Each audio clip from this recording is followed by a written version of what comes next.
हर हर Mahadev mains की 75 days की target study में आपका स्वागत है। ये है आपका डे 52 यानी कि फ्राइडे का दिन। मैथ्स में हम नया चैप्टर स्टार्ट कर रहे हैं। एलसीएम और एचसीएफ बहुत इंपॉर्टेंट है, मेंस के पर्सपेक्टिव से भी इम्पोर्टेंट है और प्री के लिए तो इम्पोर्टेंट था ही। तो नंबर सिस्टम का एलसीएम और एचसीएफ हम कंप्लीट रिवाइज करने वाले हैं। क्वेश्चंस प्रैक्टिस करेंगे। सीजीएल, सीएचएसएल, एमटीएस, सीपीयू में कैसे क्वेश्चन पूछे गए हैं, उनसे रिलेटेड कंसेप्ट क्या है। भूतेज सर की क्लास है 3 घंटे 23 मिनट की, उसको आपको ध्यान से देखना है, समझना है, स्पीड आप एडजस्ट कर लेना, जैसे आपको ठीक लगे उस पेस पे कर लेना। और इस क्लास को आज आप कंप्लीट कर देना। पूरा एचसीएफ और एलसीएम आपको समझ आ जाएगा। इससे ज़्यादा टाइम इन्वेस्ट आपको करने की ज़रूरत नहीं है।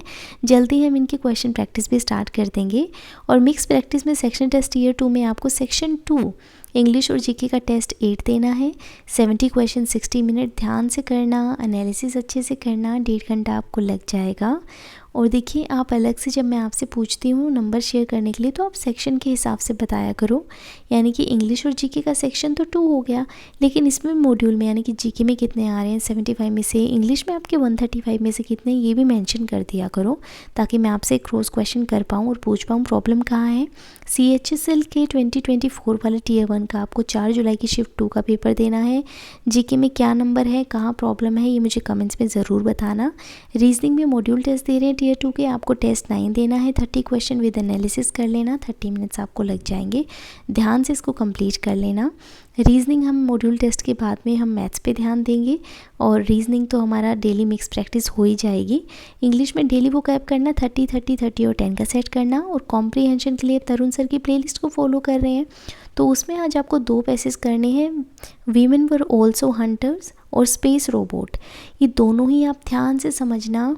यहाँ से आपको पैसेज कैसे सोल्व करना है, कैसे समझना है, कैसे करना है, पर्सपेक्टिव क्या रहना चाहिए, अप्रोच क्या होनी चाहिए, सब चीज़ें आपको पता चलेंगी।